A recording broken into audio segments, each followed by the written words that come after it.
ได้แบบน่าขนลุกนิดๆเลยนะครับอยู่ๆพระมหาโมคคัลลานะพระอรหันต์ผู้เป็นอัครสาวกเบื้องซ้ายก็รู้สึกว่าในท้องของท่านมันหนักอึ้งขึ้นมาอย่างไม่มีสาเหตุเลยครับเหมือนกับมีใครเอาหินก้อนใหญ่ๆมายัดไว้ข้างในอย่างนั้นแหละค่ะ แต่นี่มันไม่ใช่อาการป่วยธรรมดานะครับ มันคือสัญญาณเตือนของบางอย่างที่ลึกซึ้งกว่านั้นมาก เป็นจุดเริ่มต้นของการเผชิญหน้าระหว่างความดีกับความชั่วร้ายที่มองไม่เห็นตัว เอาละครับวันนี้เราจะมาเจาะลึกเรื่องราวการต่อสู้ทางจิตวิญญาณที่น่าทึ่งมากๆเรื่องหนึ่งเป็นเรื่องของการคุกคามจากมารแล้วก็การใช้ปัญญาอันเฉียบแหลมของพระอรหันต์เพื่อเอาชนะพลังมืดครับด้วยญาณทัศนะของท่านนะครับพระมหาโมคคัลลานะรู้ได้ทันทีเลยว่าเฮ้ยนี่มันไม่ปกติแล้วอาการนี้ได้เกิดขึ้นตามธรรมชาติแต่เป็นเพราะมารผู้ไม่หวังดีได้แอบเข้ามาอยู่ในร่างกายของท่านนั่นเองครับแต่แทนที่จะตื่นตกใจหรือหวาดกลัวนะคะท่านกลับเผชิญหน้ากับผู้บุกรุกตนนี้แบบตรงๆเลยด้วยน้ำเสียงที่นิ่งสงบแต่แฝงไว้ด้วยอำนาจที่เด็ดขาด นี่คือความคิดของมาเลยนะครับแบบว่าเต็มไปด้วยความยโสโอหังคิดว่าตัวเองแน่มากประเมินพลังของพระอรหันต์ต่ำไปเยอะเลยเชื่อว่าการซ่อนตัวแบบนี้ไม่มีทางมีใครรู้ได้แน่นอน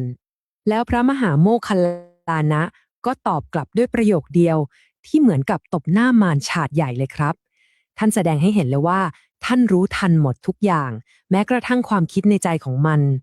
แค่นั้นแหละครับมารก็ต้องยอมแพ้แล้วก็รีบหนีออกไปทันทีแต่เรื่องมันยังไม่จบแค่นั้นนะครับมันพีคกว่านั้นอีกเพราะพระมหาโมคคัลลานะได้พิสูจน์ให้เห็นว่าท่านน่ะรู้จักมารตนนี้ดียิ่งกว่าที่มันคิดเสียอีกด้วยการเล่าถึงความเกี่ยวพันที่คาดไม่ถึงจากชาติปางก่อนและนี่คือจุดที่แบบโอ้โหพลิกเลยครับมันไม่ใช่แค่เรื่องเล่าที่ท่านเคยฟังจากใครมา แต่มันคือคำสารภาพจากอดีตอันดำมืดของตัวท่านเองเลย เป็นเหมือนคำเตือนจากอดีตมารที่มาสอนมารรนปัจจุบันครับ เดี๋ยวเราลองมาดูไทม์ไลน์เรื่องราวในอดีตชาติของท่านกันนะครับ ซึ่งเป็นเรื่องที่ท่านกำลังจะเล่าให้มารีฟังนี่แหละครับว่ามันเกิดอะไรขึ้นบ้าง เอาละครับเฟสแรกของการโจมตีทางจิตวิทยาของทูสีมาในอดีตชาติก็คือการเริ่มต้นโดยการสร้างความอับอายขายหน้าแล้วก็ใช้คำด่าทอที่หยาบคายสารพัดเลยครับแผนของทูสีมาก็คือใช้คำด่าทอคำดูถูกนี่แหละครับเป็นเหมือนหาฝนเลยท้าโถมเข้าไปไม่หยุดเพื่อจะทดสอบดูว่าไอ้พลังลบพวกนี้มันจะทำลายสมาธิของพระภิกษุได้ไหมจะเปิดช่องให้ความชั่วร้ายเข้าไปในใจได้หรือเปล่า แล้วกรอบป้องกันของพระพุทธเจ้าในครั้งนั้นคืออะไร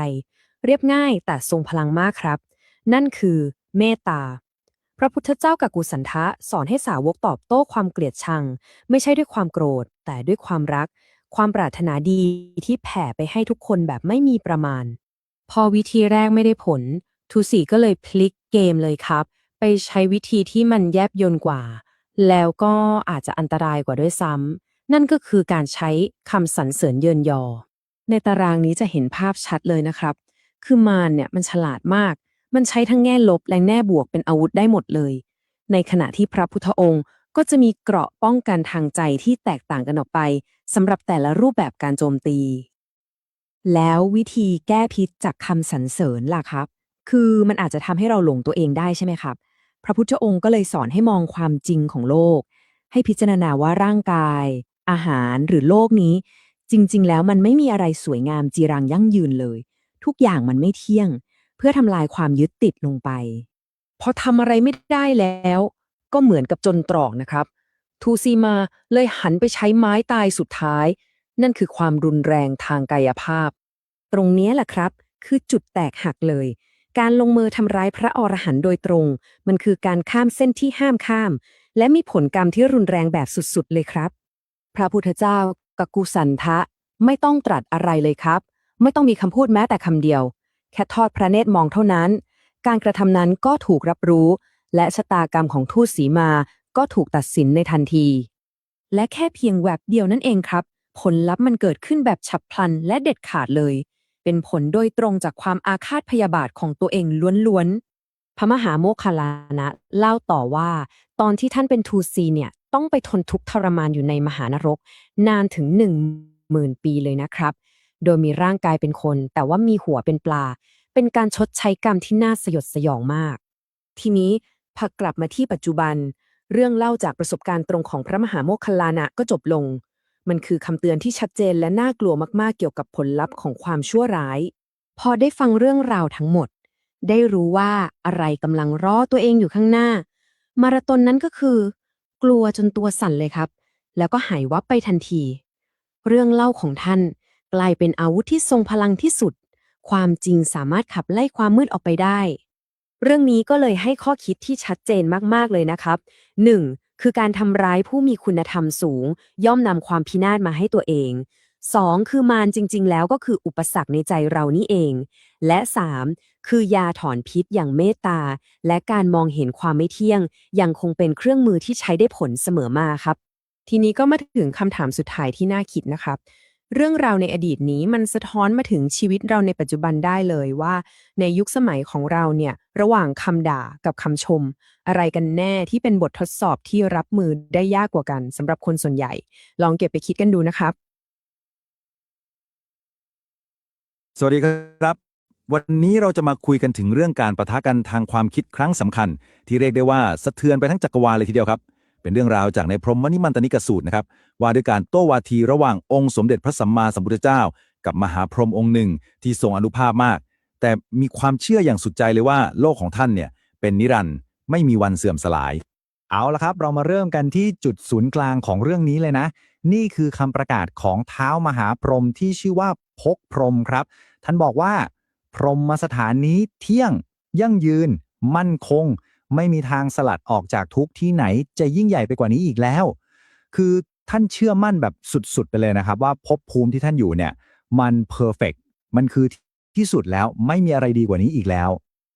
แล้วพรหมองค์นี้ท่านเป็นใครกันนะทำไมถึงมีความเชื่อแบบนี้ได้ เรามาทำความรู้จักท่านกันสักหน่อยดีกว่าครับ คืออย่างนี้นะครับพรหมเนี่ยท่านเป็นมหาพรหมที่อยู่ในพรหมโลกชั้นสูงมากๆแล้วด้วยความที่ท่านมีอายุขัยที่ยาวนานแบบสุดๆไปเลยนะครับก็เลยทำให้เกิดสิ่งที่เรียกว่ามิจฉาทิฏฐิหรือความเห็นผิดขึ้นมาท่านมองไปรอบๆแล้วก็สรุปว่าโหโลกของเรานี่มันเที่ยงแท้จริงๆตัวเราก็เที่ยงแท้ไม่มีอะไรเปลี่ยนแปลงเลยทุกอย่างจะอยู่แบบนี้ตลอดไปทีนี้พอพระพุทธองค์ทรงอย่างรู้ด้วยพยานว่ามีพรหมองค์สำคัญกำลังเข้าใจผิดอย่างนี้อยู่พระองค์ก็ไม่ทรงนิ่งนอนใจเลยนะครับเรียกได้ว่าแค่ชั่วพริบตาเดียวทรงหายวับจากโลกมนุษย์ไปปรากฏพระองค์ที่พรหมโลกนั้นทันทีเลยครับเพื่อจะไปแก้ไขความเห็นผิดนี้โดยเฉพาะและนี่แหละครับคือจุดเริ่มต้นของการโต้วาทีระดับจักรวาล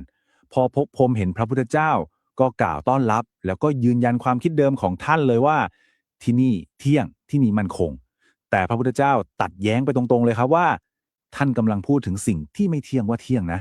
ท่านกำลังพูดถึงสิ่งที่ไม่มั่นคงว่ามั่นคงแล้วก็ตบท้ายด้วยหมัดเด็ดที่ว่ามันยังมีทางหลุดพ้นที่สูงกว่านี้อีกแต่ท่านน่ะไม่รู้โอ้โหตรงไปตรงมามากครับเรื่องราวน่าจะจบลงที่การใช้เหตุผลคุยกันใช่ไหมครับแต่มันไม่ง่ายขนาดนั้นเพราะในขณะนั้นเองก็มีผู้ไม่ได้รับเชิญโผล่เข้ามาแทรกกลางวงสนทนานี้ทำให้เรื่องมันซับซ้อนขึ้นไปอีกครับใช่แล้วครับในที่นั้นไม่ได้มีแค่พระพุทธองค์กับเหล่าพรหมเท่านั้นตัวละครที่โผล่มาก็คือมารนั่นเองครับแต่ไม่ได้มาแบบตรงๆนะครับมารเนี่ยใช้วิธีเข้าสิงพรหมที่เป็นบริวารตนหนึ่งแล้วก็พูดผ่านร่างนั้นเลยเป้าหมายชัดเจนมากครับคือ 1. สนับสนุนความคิดผิดๆของพวกพรหมเอาไว้และ 2. คือขู่พระพุทธเจ้าไกลๆว่าอย่ามาท้าทายพระผู้สร้างผู้ยิ่งใหญ่องค์นี้นะคำพูดของมารานี่ฉลาดแกมโกงมากเลยนะครับคือพูดประมาณว่าท่านสมณะดูอย่างนักบวชในอดีตสิใครที่สรรเสริญพรหมสรรเสริญโลกธาตุก็ได้ไปเกิดในที่ที่ดีๆกันทั้งนั้นแต่ใครที่คิดต่างที่วิจารณ์สิ่งเหล่านี้สุดท้ายก็ไปสู่ภพภูมิที่ตกต่ำมันคือการยื่นคำขาดแบบนิ่มๆเลยครับว่าจะเลือกทางที่ปลอดภัยโดยการยอมตามหรือจะเลือกทางที่อันตรายด้วยการท้าทายอำนาจของพรหมแต่แน่นอนครับว่ากลอุบายแบบนี้ใช้กับพระพุทธเจ้าได้ไม่ผลพระองค์ทรงรู้ทันทีว่านี่คือมารก็เลยตรัสตอบกลับไปอย่างเฉียบขาดเลยว่าดูก่อนมารเรารู้จักท่านดีและเราไม่ได้อยู่ในกำมือของท่านไม่ได้ตกอยู่ในอำนาจของท่านเลยแม้แต่น้อยเป็นคำตอบที่ทรงพลังมากนะครับแสดงให้เห็นเลยว่าพระองค์ทรงอยู่เหนือเกมของมารโดยสิ้นเชิง เอาละครับมาถึงจุดไคลแม็กซ์ของเรื่องแล้ว เมื่อการโต้วาทีด้วยคำพูดมันหาข้อยุติไม่ได้ เรื่องราวก็เลยต้องยกระดับขึ้นไปอีกขั้น กลายเป็นการประลองอิทธิฤทธิ์กันเลย เพื่อพิสูจน์ให้เห็นกันจัดๆไปเลยว่า ใครกันแน่ที่เข้าใจสัจธรรมของจักรวาลนี้อย่างแท้จริง คำถามสำคัญในการประลองครั้งนี้ก็คือ ใครกันแน่ที่เข้าใจความจริงของธรรมชาติอย่างถ่องแท้ การประลองก็เริ่มขึ้นแบบนี้ครับภพพรหมเป็นฝ่ายเริ่มก่อน ประกาศเลยว่า เดี๋ยวเราจะหายตัวไปจากท่านเอง ว่าแล้วก็พยายามเลยครับ แต่ไม่สำเร็จ ไม่ว่าจะพยายามยังไง พระพุทธเจ้าก็ยังทรงเห็นอยู่ตลอด คราวนี้ถึงตาพระพุทธเจ้าบ้าง พระองค์ตรัสว่า งั้นเราจะหายตัวไปจากท่านบ้าง แล้วพระองค์ก็ส่งอันตรธานหายไปแบบสมบูรณ์เลยนะครับ คือภพพรหมกับพรหมบริวารทั้งหมดไม่เห็นไม่ได้ยินอะไรเลย แม้แต่เสียงของพระองค์ ทั้งที่จริงๆแล้วพระองค์ยังคงตรัสพระคาถาอยู่ตรงนั้น และตอนที่ทรงหายตัวอยู่นั่นเอง พระองค์ก็ได้ตรัสพระคาถาบทสำคัญนี้ออกมาครับ เป็นเหมือนกุญแจที่ไขความลับทั้งหมดเลยว่า เราเห็นภัยในภพจึงไม่ยึดมั่น ไม่เพลิดเพลินในภพใดๆเลย โอ้โห นี่คือคำตอบครับ พลังของพระองค์ไม่ได้มาจากไหนเลย แต่มาจากการปล่อยวางโดยสิ้นเชิง การไม่ยึดติดกับภพภูมิใดๆ ไม่ว่ามันจะดีเลิศแค่ไหนก็ตาม พอเกิดเหตุการณ์นี้ขึ้น ไม่ต้องบอกก็รู้เลยครับว่า พระพรหมกับพรหมบริวารทั้งหมดจะทึ่งและอัศจรรย์ใจขนาดไหน คือมันเป็นอะไรที่เกินจินตนาการของพวกท่านไปมาก ทุกองค์ยอมรับเป็นเสียงเดียวกันเลยว่า ตั้งแต่เกิดมาไม่เคยเห็นใครที่จะมีอานุภาพยิ่งใหญ่ได้ถึงเพียงนี้มาก่อนเลยจริงๆ เอาละครับหลังจากเอาชนะด้วยอิทธิฤทธิ์แล้ว พระพุทธองค์ก็ทรงแสดงบทสรุปสุดท้ายเพื่อจะบอกให้ทุกคนเข้าใจอย่างแจ่มแจ้งไปเลยว่า อิสรภาพที่แท้จริงมันคืออะไร และภารกิจของพระองค์บนโลกใบนี้คืออะไรกันแน่ แต่ดูเหมือนมารจะยังไม่ยอมแพ้ง่ายๆนะครับโผล่มาอีกครั้งเป็นครั้งสุดท้าย แต่คราวนี้เปลี่ยนแผนครับมาไม้ใหม่ที่แยบยลกว่าเดิมเยอะเลย มารมากราบทูลพระพุทธเจ้าว่า ในเมื่อพระองค์บรรลุถึงที่สุดแล้วก็ขอให้ทรงพักผ่อนเสวยวิมุตติสุขอยู่เงียบๆเถอะอย่าไปลำบากสั่งสอนใครอีกเลย นี่มันคือการล่อลวงให้พระองค์ทรงเลือกความสุขส่วนตัวแทนที่จะโปรดสรรพสัตว์นั่นเองครับ และคำตอบของพระพุทธเจ้าในครั้งนี้ก็ถือเป็นการปิดเกมโดยสมบูรณ์ครับพระองค์ทรงปฏิเสธอย่างชัดเจนเลยว่าไม่ว่าพระองค์จะสอนหรือไม่สอนพระองค์ก็ทรงเป็นอิสระโดยสมบูรณ์อยู่แล้วอิสรภาพของพระองค์มันไม่ได้ขึ้นอยู่กับเงื่อนไขใดๆทั้งสิ้น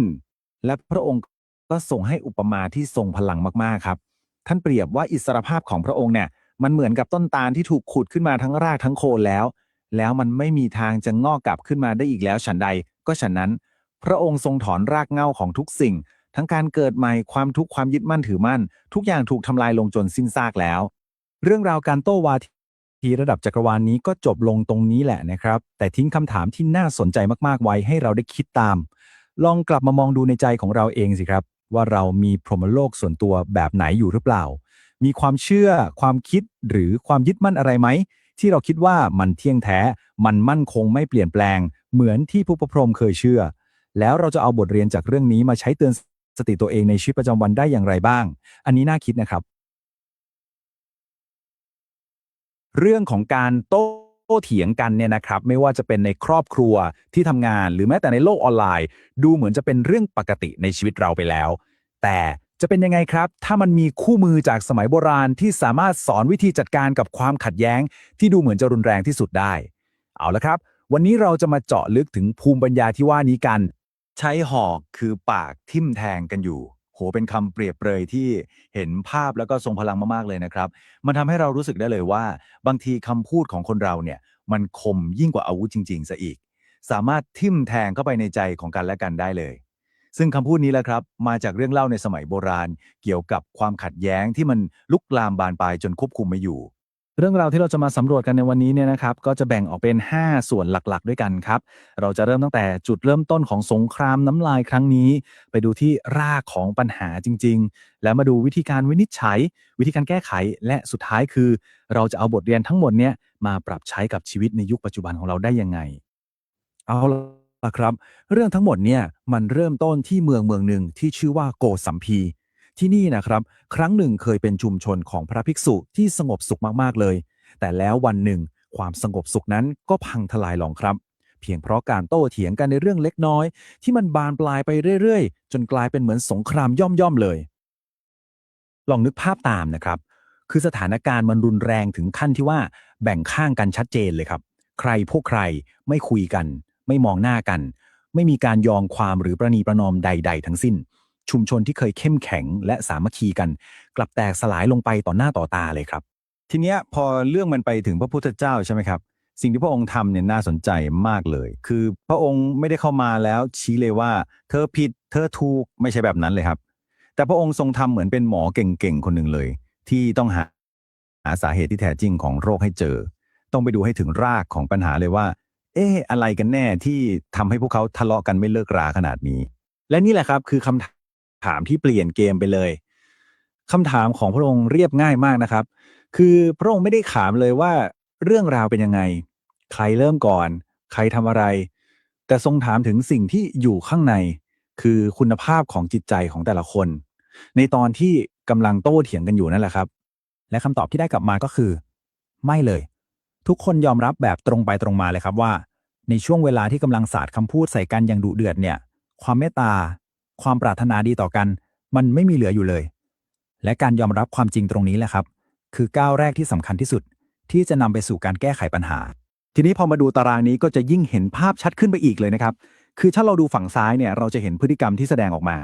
การเถียงกันการแบ่งพวกคำพูดแรงๆความคิดที่ไม่ดีต่อกันแต่นั่นมันคืออาการที่ปลายเหตุครับพอพระพุทธเจ้าท่านวินิจฉัยลึกลงไปที่ต้นตอจริงๆซึ่งก็คือฝั่งขวาเนี่ยจะเห็นเลยว่าสิ่งที่มันหายไปก็คือเมตตาหายไปทั้งจากการกระทำคำพูดและแม้กระทั่งความคิดเลยแล้วคำว่าเมตตาที่เราพูดถึงกันเนี่ยมันคืออะไรกันแน่อธิบายง่ายๆเลยนะครับมันคือความรู้สึกที่อยากให้คนอื่นมีความสุขเป็นความปรารถนาดีแบบบริสุทธิ์ใจจริงๆไม่มีเงื่อนไขไม่มีว่าฉันดีกับเธอเพื่อหวังอะไรไม่ใช่แบบนั้นซึ่งไอความรู้สึกพื้นฐานแบบนี้แหละครับที่เป็นหัวใจสำคัญของการอยู่ร่วมกันอย่างมีความสุขโอเคทีนี้พอหมอวินิจฉัยโรคเจอแล้วใช่ไหมครับขั้นตอนต่อไปก็ต้องจ่ายยาซึ่งยาที่พระพุทธเจ้าทรงมอบให้เนี่ยไม่ใช่ยาขมนะครับแต่เป็นหลักการที่เอาไปใช้ได้จริงเลยเป็นเหมือนคู่มือสำหรับสร้างความสามัคคีให้กลับมาอีกครั้งหลักการชุดนี้เนี่ยเขามีชื่อเรียกนะครับว่าสารานียธรรมชื่ออาจจะฟังดูยากนิดนึงแต่ถ้าแปลง่ายๆเลยนะมันคือหลักปฏิบัติที่ทำให้คนเราระลึกถึงกันคิดถึงกันด้วยความรู้สึกดีๆให้นึกภาพเหมือนเป็นชุดเครื่องมือหรือ tool kit ก็ได้ครับที่เราพกติดตัวไว้ใช้สร้างความสัมพันธ์ดีๆได้ไม่ว่าจะกับคนที่บ้านหรือเพื่อนที่ทำงานในชุดเครื่องมือนี้เนี่ยก็จะมีของอยู่6ชิ้นด้วยกันซึ่งมันครอบคลุมทุกอย่างเลยนะลองดูนะครับ3ข้อแรกเนี่ยเป็นเรื่องของข้างในตัวเราก่อนเลยคือการกระทำคำพูดและความคิดต้องออกมาจากความเมตตาก่อน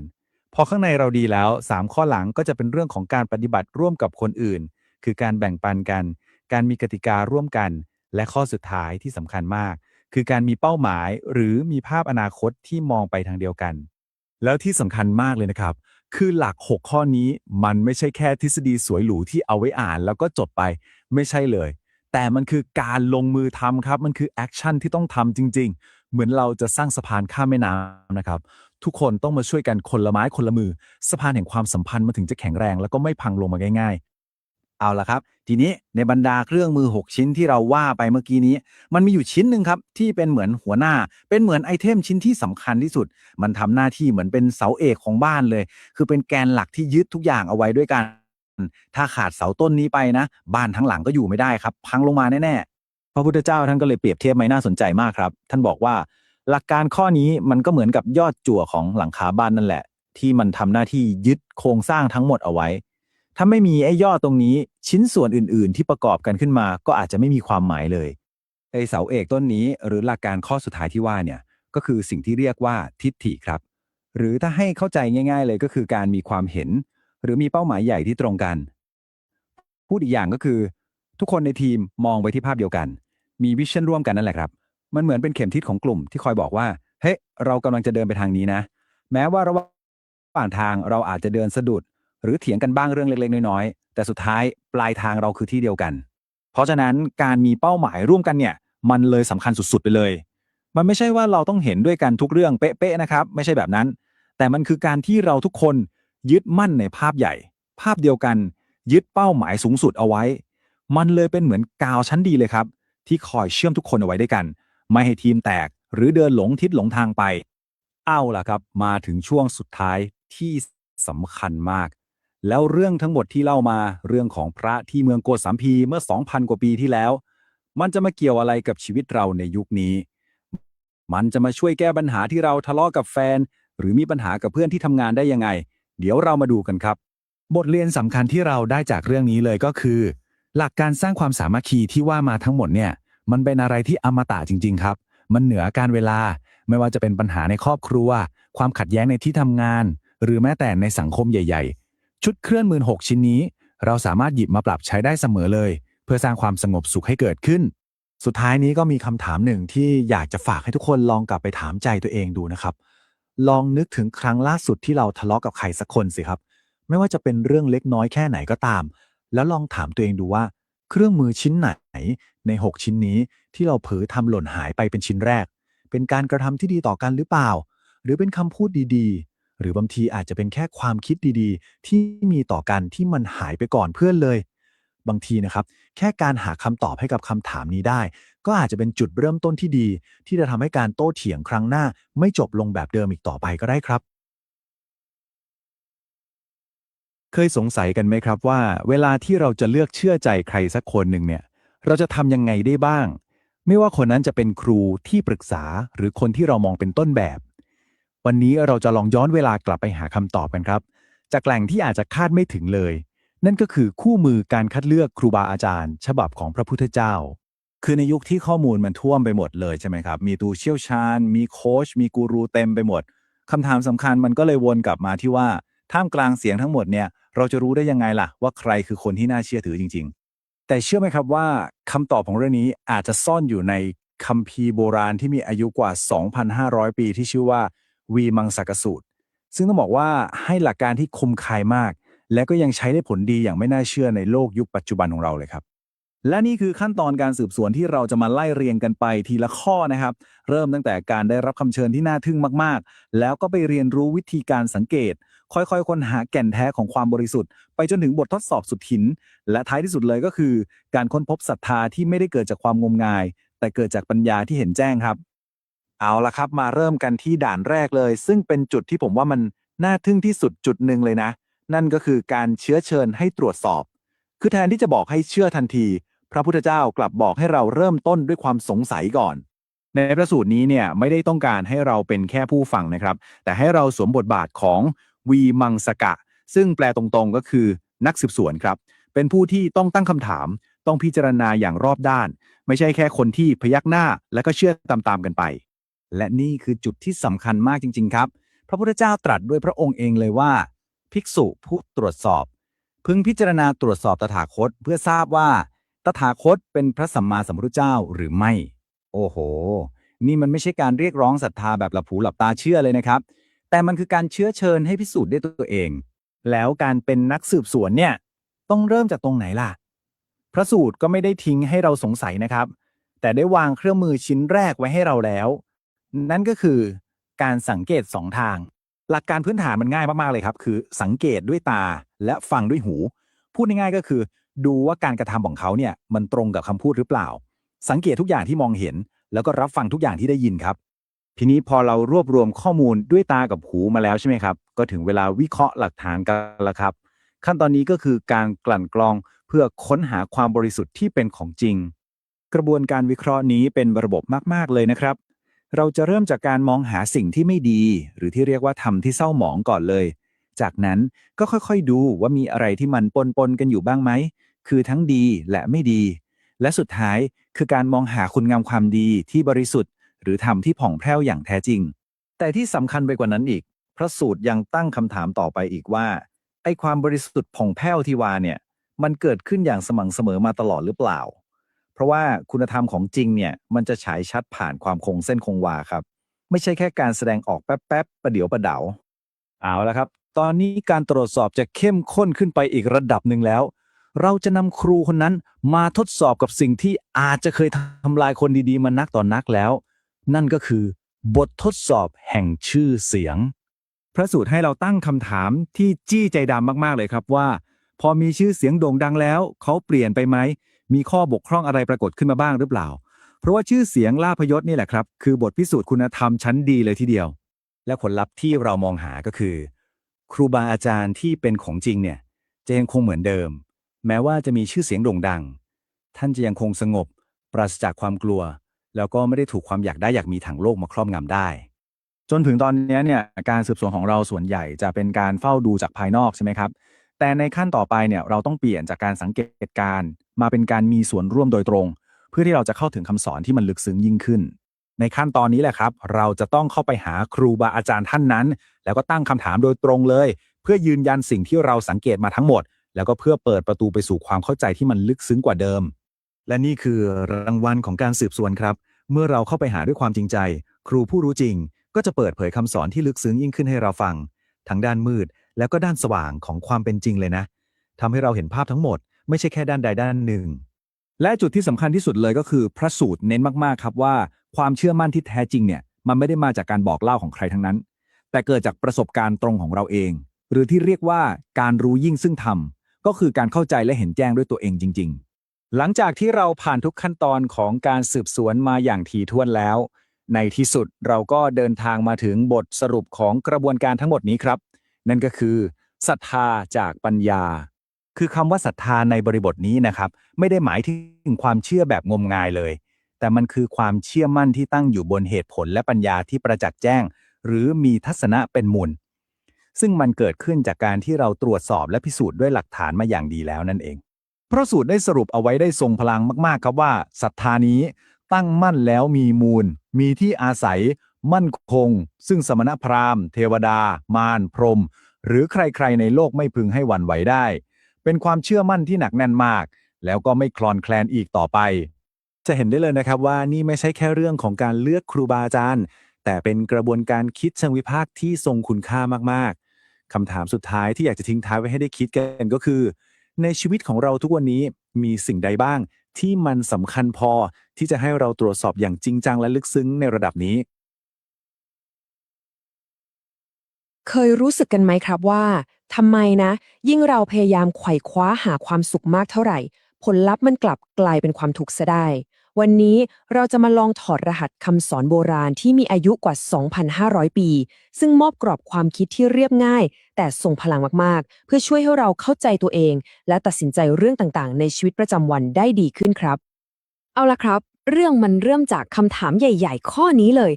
ทำไมชีวิตเรามักจะได้ในสิ่งที่ตรงกันข้ามกับที่เราต้องการ คือเราทุกคนก็อยากให้เรื่องแย่ๆมันหายไปใช่ไหมครับ แล้วก็อยากให้เรื่องดีๆเข้ามาแทน แต่ก็นะบ่อยครั้งเหลือเกินที่ความเป็นจริงมันกลับตาลปัด สิ่งที่เราไม่อยากได้กลับเพิ่มขึ้นเรื่อยๆ แต่สิ่งที่เราโหยหากลับน้อยลงไปทุกที เดี๋ยวเราจะค่อยๆเดินทางสำรวจแนวคิดนี้ไปด้วยกันนะครับ จะเริ่มจากการทำความเข้าใจ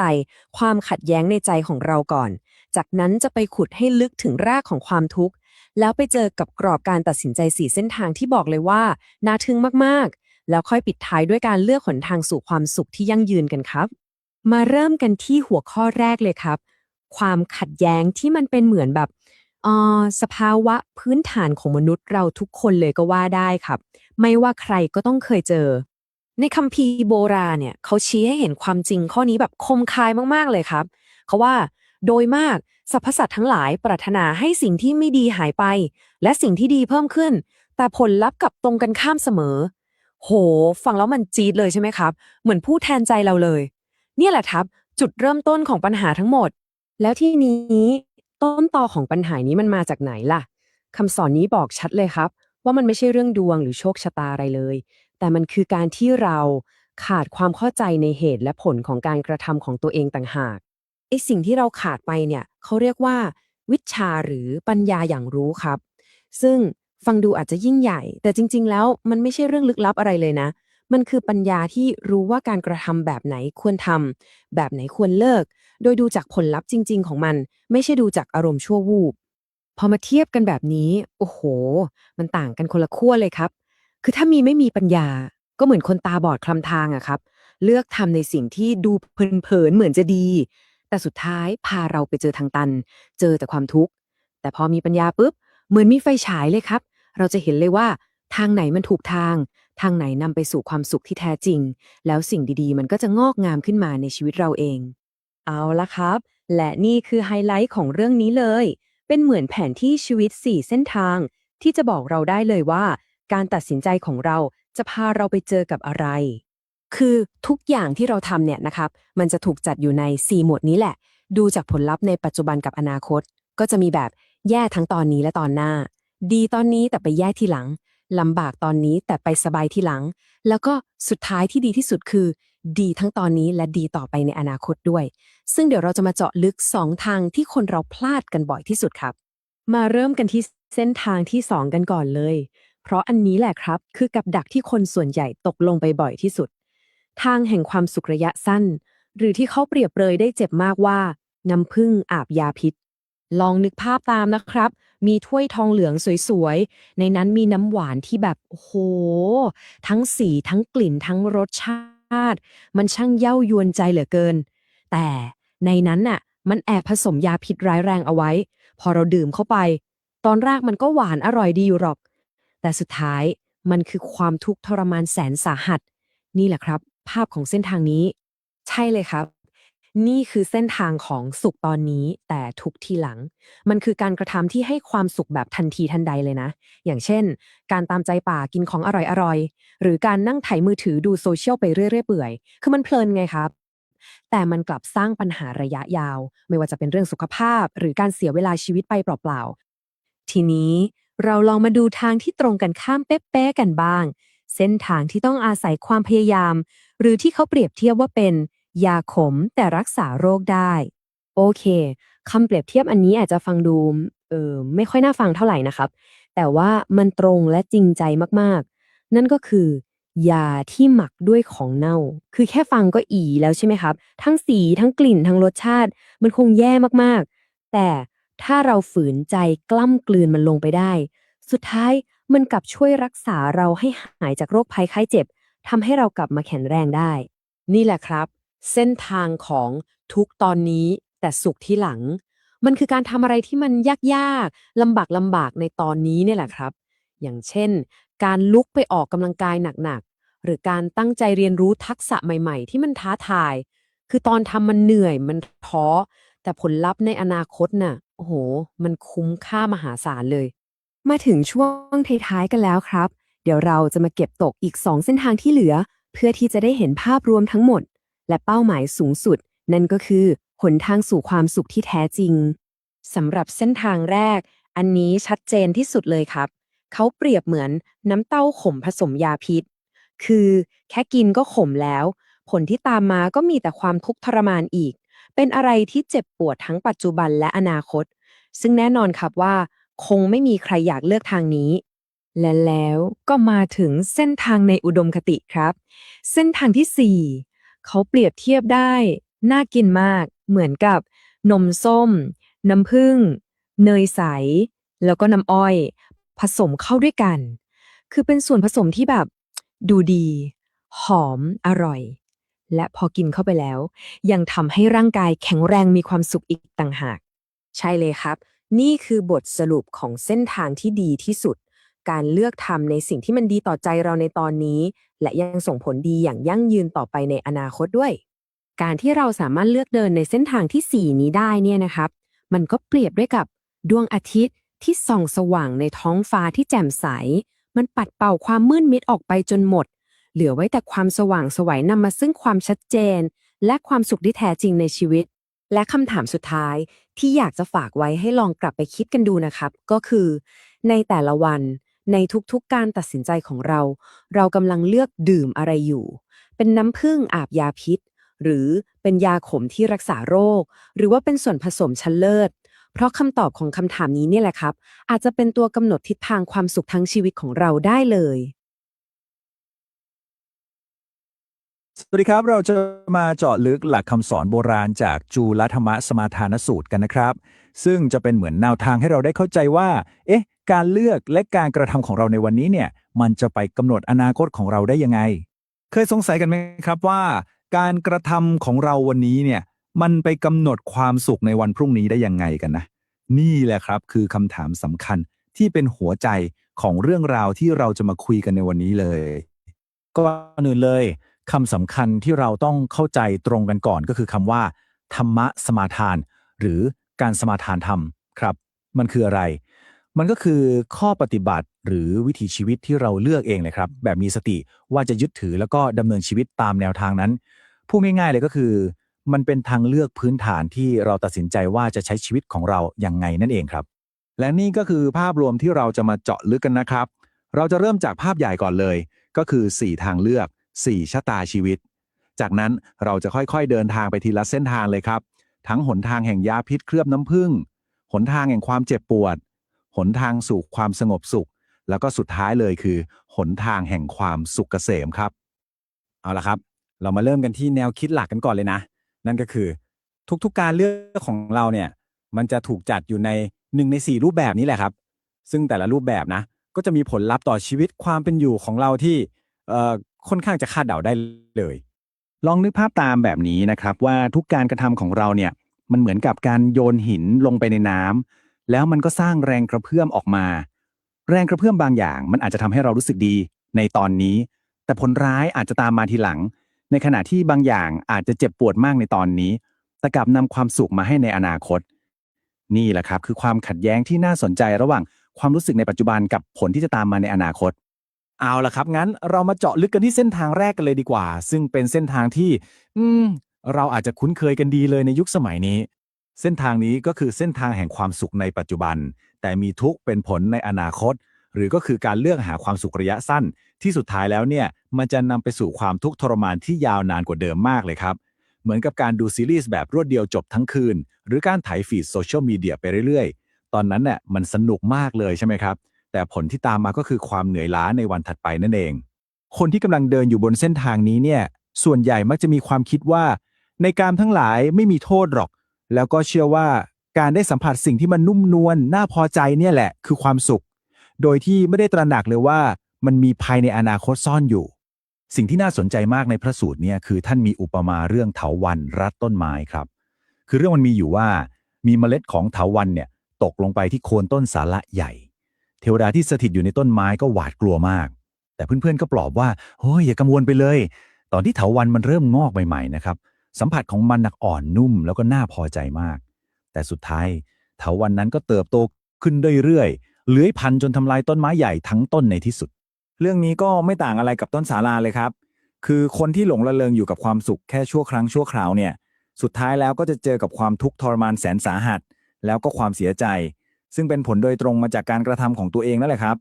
ทีนี้เรามาต่อกันที่เส้นทางที่2กันเลยนะครับซึ่งเป็นหนทางของความพยายามที่อาจจะเรียกได้ว่าผิดที่ผิดทางไปหน่อยเส้นทางนี้คือการสมาทานธรรมที่มีทุกข์ในปัจจุบันและผลในอนาคตก็ยังเป็นทุกข์อีกเรียกได้ว่าเป็นเส้นทางของการทรมานตัวเองแบบสุดขั้วเลยครับซึ่งทั้งการกระทำและผลลัพธ์ของมันเนี่ยเต็มไปด้วยความเจ็บปวดล้วนๆเลยและนี่คือภาพที่เห็นได้ชัดเจนมากเลยครับว่าการบำเพ็ญทุกขกิริยาที่มันรุนแรงแล้วก็เจ็บปวดขนาดนี้อย่างเช่นการไปนอนบนน้ำการถอนผมถอนหนวดด้วยมือตัวเองหรือการยืนตลอดเวลาไม่ยอมนั่งทั้งหมดนี้ทำไปด้วยความเชื่อที่จะนำไปสู่ความบริสุทธิ์แต่ในพระสูตรกับชี้ให้เห็นชัดๆเลยครับว่ามันนำไปสู่ความทุกข์ที่มากขึ้นไปอีกเท่านั้นเองเอาละครับคราวนี้เรามาดู2เส้นทางที่สร้างสรรค์กันบ้างดีกว่าเริ่มจากทางแรกนะครับที่จะแสดงให้เราเห็นว่าความยากลำบากในปัจจุบันเนี่ยมันสามารถนำไปสู่ความสุขในอนาคตได้ยังไงนี่คือการสมาทานธรรมที่มีทุกข์ในปัจจุบันแต่มีสุขเป็นผลในอนาคตมันคล้ายๆกับการออกกำลังกายอย่างหนักหรือการตั้งใจอ่านหนังสือสอบเลยครับคือมันอาจจะเหนื่อยมันอาจจะเจ็บปวดในตอนนี้แต่ผลลัพธ์ของมันก็คือสุขภาพที่ดีหรือผลการเรียนที่น่าพอใจในอนาคตนั่นเองบุคคลที่เลือกเดินบนเส้นทางนี้เนี่ยจะต้องเจอกับความขัดแย้งภายในใจตัวเองอย่างรุนแรงเลยครับทั้งความโลภความโกรธความหลงบ่อยครั้งอาจจะต้องเผชิญกับความทุกข์โทมนัสจนถึงขั้นน้ำตาหนองหน้าเลยนะเพื่อที่จะฝืนใจทำในสิ่งที่ถูกต้องดังนั้นประเด็นสำคัญมันอยู่ตรงนี้ครับคือถึงแม้จะเจ็บปวดแต่คนกลุ่มนี้ก็ยังมุ่งมั่นประพฤติพรหมจรรย์จนบริสุทธิ์บริบูรณ์ได้สำเร็จและความบากบั่นอดทนต่อความเจ็บปวดในปัจจุบันนี่แหละครับที่จะกลายเป็นรากฐานที่มั่นคงสำหรับความสุขและสุขติในอนาคตของเขาโดยตรงเลยและแล้วในที่สุดเราก็มาถึงเส้นทางที่น่าจะปรารถนามากที่สุดนะครับที่ซึ่งทั้งการเดินทางและจุดหมายปลายทางล้วนเต็มไปด้วยความสุขนี่คือการสมาทานธรรมที่มีสุขในปัจจุบันและมีสุขเป็นผลในอนาคตเป็นเส้นทางในอุดมคติเลยครับที่การกระทำนั้นก็น่าพอใจในตอนนี้แล้วยังนำไปสู่ความสุขที่ยิ่งใหญ่กว่าเดิมในอนาคตอีกด้วย คนที่อยู่บนเส้นทางนี้เนี่ยโดยปกติแล้วจะไม่ถูกครอบงำด้วยกิเลสที่รุนแรงครับพวกเขาจะสัมผัสได้ถึงความสงบสุขภายในและความปลอดโปร่งที่เป็นธรรมชาติอยู่แล้วลองนึกถึงคนรักสุขภาพที่สนุกกับการกินอาหารดีๆมีประโยชน์และก็มีความสุขกับการออกกำลังกายดูสิครับทุกๆวันของเขาก็จะรื่นรมย์แล้วก็ยังส่งผลดีต่ออนาคตด้วยบุคคลเหล่านี้จะฝึกฝนจิตใจให้สงบจากกามและสิ่งที่ไม่ดีงามนะครับทำให้จิตใจรวมเป็นหนึ่งแล้วก็สงบสุข จากนั้นก็จะเข้าสู่สภาวะของความสุขจากสมาธิที่เรียกว่าฌานและก็จะดำรงอยู่ในความสงบอันลึกซึ้งและแจ่มชัดซึ่งแน่นอนว่ามันนำพาชีวิตที่เปี่ยมด้วยความสุขทั้งในปัจจุบันและอนาคตเลยครับและนี่คือบทสรุปของทั้ง4เส้นทางครับพอมาดูเทียบกันแบบนี้ก็จะเห็นภาพรวมได้ชัดเจนเลยนะว่าแต่ละทางมีความรู้สึกในปัจจุบันและผลลัพธ์ในอนาคตที่แตกต่างกันยังไงตั้งแต่ทางยาพิษเคลือบน้ำผึ้งที่สุขตอนนี้แต่ทุกข์ที่หลัง ไปจนถึงทางแห่งความสุขเกษมที่สุขทั้งตอนนี้และในอนาคตเลยคำถามสุดท้ายที่น่ากลับไปไต่ตรองก็คือแล้วการเลือกและการกระทำของเราในแต่ละวันตอนนี้ล่ะกำลังนำพาชีวิตของเราไปสู่เส้นทางไหนกันแน่คำสอนโบราณนี้นะครับอาจจะเป็นเครื่องมือที่ดีมากในการกลับมาสำรวจตัวเองได้เลยครับเคยตั้งคำถามกันไหมครับว่าตัวตนที่เราแบกกันอยู่ทุกวันเนี่ยแท้ที่จริงแล้วมันคืออะไรกันแน่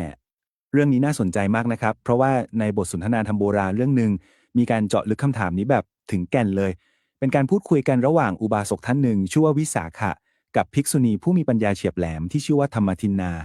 เรื่องราวทั้งหมดมันเริ่มต้นแบบนี้ครับ คือคุณวิสาขะเนี่ยเป็นผู้ที่แสวงหาความจริงอยู่แล้ว ก็เลยเข้าไปสนทนาธรรมกับท่านธรรมทินนา ซึ่งท่านเป็นที่ยอมรับเลยนะครับว่าเป็นผู้มีปัญญามาก และก็แน่นอนว่าคุณวิสาขะไม่ได้ไปมือเปล่า แต่พกคำถามที่ลึกซึ้งมากๆไปด้วย และนี่แหละครับคือคำถามเปิดประเด็นแค่คำถามเดียวที่ทรงพลังมากๆเกี่ยวกับตัวตนหรือสักกายะคำถามนี้คำถามเดียวเลยครับที่เปิดประตูพาเราเข้าไปสำรวจโครงสร้างของจิตใจที่ซับซ้อนอย่างไม่น่าเชื่อเอาละครับเรามาเจาะลึกเรื่องนี้ไปพร้อมๆกันเลยดีกว่าคำตอบแรกของท่านธรรมทินานี่สำคัญมากนะครับเพราะมันไม่ใช่แค่การตอบคำถามเฉยๆแต่มันคือการวางรากฐานทั้งหมดให้กับการสนทนาธรรมในครั้งนี้เลยท่านธรรมทินาไม่ได้ตอบนะครับว่าตัวตนคือวิญญาณหรืออะไรที่มันคงที่จับต้องได้แต่ท่านอธิบายว่ามันคือสักกายะซึ่งถ้าจะให้เปรียบเทียบง่ายๆมันก็เหมือนกับกระแสของส่วนประกอบ5อย่างที่ไหลมารวมกันแล้วก็เปลี่ยนแปลงไปตลอดเวลาไม่เคยหยุดนิ่งเลยแล้วส่วนประกอบ5อย่างที่ว่าเนี่ยมันก็คือสิ่งที่เราเจอกันทุกขณะจิตนี่แหละครับตั้งแต่ร่างกายของเราความรู้สึกสุขทุกข์เฉยๆความทรงจำความคิดที่มันปรุงแต่งขึ้นมาแล้วก็การรับรู้ผ่านตาหูจมูกลิ้นกายใจทั้งหมดนี้แหละครับที่เรามักจะเผลอไปยึดมั่นถือมั่นว่านี่แหละคือเรา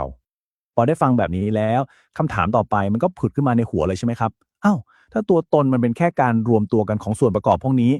แล้วไอ้เจ้าตัวตนที่ว่าเนี่ยมันเกิดขึ้นมาได้ยังไงมันมาจากไหนกันคำตอบของท่านธรรมทินาก็คือต้นตอของมันมาจากตัณหาครับหรือก็คือความอยากความทะยานอยากของเรานี่เองท่านเปรียบเลยนะว่าตัณหามันเหมือนกาวชั้นดีเลยที่คอยยึดเอาส่วนประกอบทั้ง5อย่างนั้นมาติดกันแน่นจนทำให้เรารู้สึกขึ้นมาว่ามีตัวชั้นที่ต้องดิ้นรนต้องหาความสุขต้องหนีความทุกข์และตรงนี้แหละครับคือหัวใจสำคัญของเรื่องทั้งหมดเลยตรรกะมันง่ายมากถ้าตัณหาคือตัวสร้างคือเชื้อเพลิงที่ทำให้ไฟแห่งความทุกข์มันลุกโชนอยู่ตลอดเวลาดังนั้นการดับเชื้อเพลิงนั้นซะก็คือทางออกไปสู่ความสงบเย็นนั่นเองโอเคพอเรารู้แล้วว่าอะไรคือสาเหตุอะไรคือทางออกคำถามที่สำคัญมากๆต่อมาก็คือแล้วเราจะทำยังไงล่ะจะไปถึงจุดนั้นได้ยังไงซึ่งตรงนี้แหละครับที่บทสนทนาเริ่มเข้าสู่ภาคปฏิบัติแล้วหนทางที่ว่านั้นคืออะไรคำตอบก็คืออริยมรรคมีองค์8ครับท่านธรรมทินาได้อธิบายว่านี่คือแผนที่คือ GPS ที่สมบูรณ์แบบที่สุดที่จะนำทางเราไปสู่การดับทุกข์ได้จริงจุดที่น่าสนใจมากๆของเรื่องนี้คืออะไรทราบไหมครับคือไอ้หนทาง8ข้อเนี่ยมันไม่ได้มาแบบเดี่ยวๆนะครับแต่มันทำงานเชื่อมโยงกันแล้วก็สามารถจัดกลุ่มการฝึกฝนหลักๆได้เป็น3ด้านก็คือศีลสมาธิแล้วก็ปัญญาซึ่งทั้งหมดเนี่ยต้องทำไปพร้อมๆกันถึงจะเกิดเป็นระบบการฝึกฝนที่สมบูรณ์แบบได้เอาละครับพอเราได้แผนที่มาแล้วเข้าใจเส้นทางคร่าวๆแล้วคราวนี้บทสนทนาก็จะพาเราดำดิ่งลงไปในกลไกการทำงานของจิตใจที่มันละเอียดอ่อนและซับซ้อนยิ่งกว่าเดิมอีกครับท่านธรรมทินาได้อธิบายเรื่องสังขาร หรือสิ่งที่คอยปรุงแต่งจิตใจของเราไว้อย่างน่าสนใจมากครับถ้าแบ่งออกเป็น3ระดับเลยนะไล่ตั้งแต่ระดับที่หยาบที่สุดที่เราสังเกตได้ง่ายๆก็คือลมหายใจเข้าออกของเราเนี่ยแหละครับขยับมาที่ละเอียดขึ้นมาหน่อยก็คือความคิดความตรึกตรองต่างๆและสุดท้ายที่ละเอียดอ่อนที่สุดก็คือความรู้สึกและความจำได้หมายรู้นั่นเองทีนี้เราจะมาว่ากันด้วยเรื่องของความรู้สึกหรือที่เรียกว่าเวทนาครับและตรงนี้แหละครับที่จะมีตรรกะแบบลูกโซ่ที่เรียกว่าทำคู่เปรียบที่น่าทึ่งมากๆเกิดขึ้นท่านอธิบายว่าโดยพื้นฐานแล้วเนี่ยความรู้สึกที่เราเจอกันทุกวันมันก็มีแค่3อย่างหลักๆใช่ไหมครับคือไม่สุขก็ทุกข์หรือไม่ก็เฉยๆแต่สิ่งที่ลึกลงไปกว่านั้นคือท่านบอกว่าในแต่ละความรู้สึกเนี่ยมันมีนิสัยหรือแนวโน้มของจิตใจบางอย่างแฝงอยู่ซึ่งถ้าเรามีสติเราจะสังเกตเห็นได้อ่ะเรามาเริ่มไล่ดูตรรกะแบบลูกโซ่นี้ทีละคู่กันเลยดีกว่านะครับคู่แรกนี่ง่ายสุดๆเลยครับคือความรู้สึกสุขคู่เปรียบหรือคู่ตรงข้ามของมันก็คือความรู้สึกทุกข์นั่นเองอันนี้ตรงไปตรงมาแต่พอมาถึงความรู้สึกเฉยๆเนี่ยนะครับที่ตรรกะมันก้าวกระโดดไปอีกขั้นเลยท่านธรรมทินาไม่ได้บอกว่าคู่เปรียบของมันคือความรู้สึกอื่นนะครับแต่กลับเป็นอวิชชาหรือความไม่รู้เอ๊ะทำไมล่ะก็เพราะว่าเวลาที่เรารู้สึกเฉยๆเนี่ยครับเรามักจะเผลอเรามักจะไม่ใส่ใจไม่ได้เห็นสภาวะต่างๆตามความเป็นจริงซึ่งอาการแบบนี้แหละครับคือลักษณะของความไม่รู้นั่นเองและเมื่อคู่ตรงข้ามของความเฉยๆคือความไม่รู้แน่นอนครับคู่ตรงข้ามของอวิชชาหรือความไม่รู้ก็ย่อมต้องเป็นวิชชาหรือความรู้แจ้งเห็นจริงนั่นเองแล้วคู่ของความรู้แจ้งล่ะคืออะไรตรงนี้ลึกซึ้งมากครับเพราะคำตอบมันไม่ใช่แค่การรู้มากขึ้นแต่มันคือผลลัพธ์ของความรู้นั้นนั่นก็คือวิมุตติหรือความหลุดพ้นจากพันธนาการทั้งปวงและในที่สุดครับเมื่อเราไปถึงความหลุดพ้นแล้วทำคู่เปรียบของมันก็คือเป้าหมายสูงสุดนั่นก็คือนิพพานครับแต่คุณวิสาขายังไม่หยุดครับด้วยความใฝ่รู้ท่านได้ถามคำถามสุดท้ายที่เรียกได้ว่าผลักดันตรรกะนี้ไปจนสุดทางจริงๆก็คือแล้วอะไรล่ะคือคู่เปรียบของนิพพานคำตอบของท่านธรรมทินานี่คือจุดสุดยอดของบทสนทนาเลยครับท่านบอกว่าคำถามนี้มันเกินขอบเขตไปแล้วเพราะว่าหนทางปฏิบัติทั้งหมดเนี่ยมันมีนิพพานเป็นที่สิ้นสุดพูดง่ายๆก็คือนิพพานมันไม่มีคู่ตรงข้ามครับเพราะมันคือที่สุดแล้วมันคือสภาวะที่สิ้นสุดทุกสิ่งทุกอย่างโดยสมบูรณ์จะเอาตรรกะแบบคู่ตรงข้ามมาจับอีกต่อไปไม่ได้แล้วหลังจากได้ฟังคำตอบทั้งหมดที่ลึกซึ้งขนาดนี้คุณวิสาขะก็ยังอยากจะคอนเฟิร์มให้แน่ใจอีกครั้งท่านก็เลยนำเรื่องราวบทสนทนาทั้งหมดที่คุยกับท่านธรรมทินาเนี่ยไปกราบทูลถามพระพุทธเจ้าโดยตรงเลยครับและบทสรุปของเรื่องนี้ก็ทรงพลังมากครับพอพระพุทธองค์ทรงรับรองคำตอบของพระนางธรรมทินาทั้งหมดเลยท่านตรัสว่าถ้าเป็นพระองค์ตอบก็จะทรงตอบแบบนี้เป๊ะๆเหมือนกันทุกประการเรื่องราวนี้จึงเป็นเหมือนกับแผนที่ที่ยอดเยี่ยมมากเลยนะครับที่จะนำทางให้เราได้กลับมาสำรวจตัวตนของเราเองเพื่อค้นพบหนทางสู่อิสรภาพที่แท้จริงในที่สุด เคยสงสัยกันไหมครับว่าลึกลงไปในใจของเราเนี่ยกลไกของความคิดความรู้สึกต่างๆมันทำงานกันยังไงแน่แล้วมันจะมีคู่มือหรือแผนที่ที่ช่วยให้เราเข้าใจตัวเองได้ดีขึ้นบ้างไหมวันนี้เราจะมาสำรวจพิมพ์เขียวของจิตใจกันครับผ่านบทสนทนาโบราณที่ต้องบอกว่าลึกซึ้งแล้วก็เฉียบคมมากๆเลยเรื่องราวที่เราจะคุยกันวันนี้มาจากมหาเวทลสูตรครับซึ่งไม่ใช่ตำราที่สอนแบบทางเดียวนะครับ แต่มันคือการถามตอบที่เข้มข้นมากๆ ระหว่างพระอัครสาวก2ท่านที่มีปัญญาเป็นเลิศ นั่นก็คือท่านพระสารีบุตรและท่านพระมหาโกธิกะ แล้วท่านทั้งสองคุยกันเรื่องอะไร โอ้โห เป็นเรื่องที่ใกล้ตัวเราที่สุดเลยครับ นั่นก็คือโครงสร้างและกลไกการทำงานของจิตใจ ว่าอะไรเป็นอะไร แล้วมันทำงานสัมพันธ์กันยังไง ซึ่งพอเราได้เข้าใจแล้วเนี่ย มันเป็นเรื่องที่น่าทึ่งมากจริงๆครับ เอาล่ะครับ มาเริ่มกันที่ส่วนประกอบชิ้นแรกกันเลย บทสนทนานี้เนี่ยมันวางอยู่บนเสาหลัก2ต้นที่ทำงานคู่กันตลอดเวลาจนแยกกันไม่ออกเลยครับ นั่นก็คือปัญญาและวิญญาณคำว่าปัญญานะครับในที่นี้เนี่ยไม่ได้หมายถึงแค่ความฉลาดแบบ IQ สูงอะไรแบบนั้นนะแต่มันหมายถึงการรู้ชัดในความจริงพื้นฐานของชีวิต4ข้อหรือที่เราคุ้นเคยกันในชื่ออริยสัจ4นั่นเองครับ เป็นความเข้าใจที่ตรงตามความเป็นจริงไม่ใช่การคาดเดาเอาเองส่วนคู่หูของปัญญาก็คือวิญญาณครับตัวนี้ทำหน้าที่รู้แจ้ง หรือพูดง่ายๆก็คือ รับรู้ความรู้สึกที่เกิดขึ้น ลองนึกภาพตามง่ายๆนะครับว่ามันเหมือนกับเป็นหน้าจอที่คอยแสดงผลสิ่งที่ถูกส่งเข้ามาเฉยๆไม่ว่าจะเป็นความสุขความเจ็บปวดหรือความรู้สึกเรียบๆเฉยๆมันแค่รับรู้โดยที่ยังไม่ได้เข้าไปตัดสินหรือตีความอะไรเลยครับและนี่แหละครับคือจุดที่สำคัญมากๆเลยถึงสองอย่างนี้จะปรากฏพร้อมกันตลอดเวลาก็จริงนะแต่หน้าที่ของมันเนี่ยคนละเรื่องเลยครับปัญญาคือคุณสมบัติที่เราต้องพัฒนาหรือสร้างให้มันเกิดขึ้นเหมือนการสร้างกล้ามเนื้อเลยครับส่วนวิญญาณคือกระบวนการที่เราต้องทำความเข้าใจแค่เฝ้าดูเพื่อให้รู้เท่าทันคล้ายๆกับการศึกษากระแสลมไม่ใช่การไปควบคุมหรือสั่งลมให้พัดไปทางไหนทีนี้วิญญาณเนี่ยเขาไม่ได้ทำงานคนเดียวนะครับเขามีทีมเป็นทีม3ประสานเลยที่สร้างทุกๆประสบการณ์ในชีวิตของเราขึ้นมาเพื่อนร่วมทีมอีก2อย่างก็คือเวทนาที่แปลว่าความรู้สึกสุขทุกข์หรือเฉยๆกับอีกตัวหนึ่งก็คือสัญญาซึ่งก็คือการจดจำและให้ความหมายหรือการแปะป้ายให้กับสิ่งที่รับรู้นั่นเองครับคือทั้ง3อย่างนี้ทำงานพร้อมกันแบบพรึบในชั่วพริบตาเดียวเลยครับลองนึกภาพตามนะสมมติเรากำลังดื่มกาแฟเวทนาก็คือความรู้สึกขมปนหอมที่เรารับรู้เข้ามาสัญญาจะทำงานทันทีเลยแปะป้ายปุ๊บนี่คือรสกาแฟแล้ววิญญาณคืออะไรก็คือตัวที่รู้ว่าตอนนี้มีความรู้สึกนี้อยู่แล้วมีป้ายชื่อนี้แปะอยู่ทั้งหมดนี้แหละครับรวมกันเป็น1ประสบการณ์ที่เราเรียกว่าการรับรสกาแฟ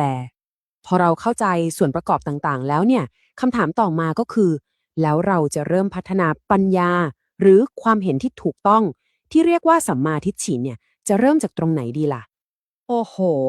นี่คือคำถามที่เป็นหัวใจสำคัญเลยนะครับคือการเชื่อมจากทฤษฎีไปสู่การลงมือปฏิบัติจริงๆและในพระสูตรนี้ก็ได้ให้คำตอบที่เป็นขั้นเป็นตอนไว้ชัดเจนมากๆเลยครับ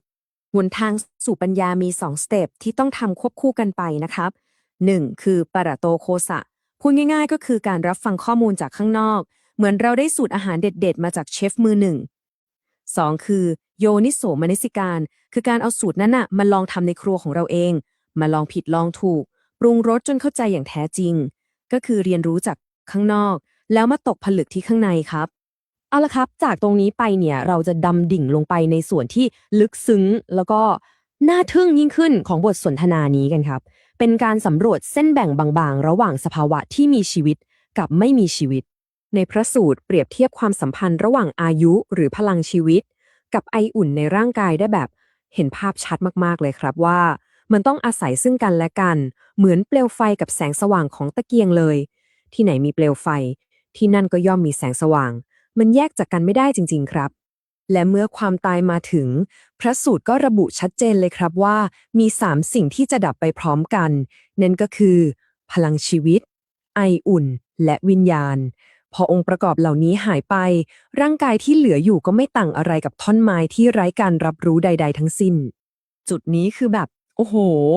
น่าทึ่งจนต้องหยุดคิดตามเลยนะครับพระสูตรได้ชี้ให้เห็นความแตกต่างที่ชัดเจนมากๆระหว่างคนที่ตายแล้วกับผู้ที่ฝึกสมาธิขั้นสูงจนเข้าสู่ภาวะที่เรียกว่านิโรธสมาบัติคือภายนอกเนี่ยร่างกายอาจจะดูสงบนิ่งเหมือนกันเลยนะแต่ข้างในนี้คนละเรื่องเลยครับผู้ที่อยู่ในสมาธิยังคงมีทั้งพลังชีวิตและไออุ่นอยู่ครบถ้วนและประสาทสัมผัสก็ยังสมบูรณ์และผ่องใสเป็นพิเศษด้วยซ้ำไปแล้วเราก็เดินทางมาถึงส่วนสุดท้ายกันแล้วครับว่าเป้าหมายสูงสุดของการทำความเข้าใจเรื่องทั้งหมดนี้มันคืออะไรกันแน่คำตอบก็คือการบรรลุถึงสภาวะที่เรียกว่าเจโตวิมุตติหรือความหลุดพ้นแห่งจิตนั่นเองในพระสูตรเนี่ยจริงๆมีการพูดถึงความหลุดพ้นหลายระดับนะครับแต่เพื่อให้เข้าใจง่ายๆเราจะมุ่งไปที่คุณสมบัติร่วมที่เป็นหัวใจของความหลุดพ้นทุกรูปแบบเลยนั่นก็คือสภาวะของจิตที่มั่นคงไม่กลับไปหวั่นไหวอีกต่อไปสภาวะหลุดพ้นที่แท้จริงเนี่ยเอาจริงๆมันไม่ได้ซับซ้อนเลยครับแต่ถูกนิยามจากการที่จิตว่างเปล่าจากรากเหง้าของความทุกข์ทั้งปวงโดยสิ้นเชิงนั่นก็คือความโลภความโกรธและความหลงไม่มีเหลือเลยและนี่คือคำเปรียบเทียบที่ทรงพลังที่สุดครับการหลุดพ้นไม่ใช่แค่การกดข่นกิเลสไว้ชั่วคราวแต่มันคือการตัดรากถอนโคนเหมือนต้นตาลถ้าเปรียบเป็นคอมพิวเตอร์นะมันไม่ใช่แค่การลบไฟล์ลงถังขยะแต่เป็นการฟอร์แมตฮาร์ดไดรฟ์ใหม่ทั้งหมดให้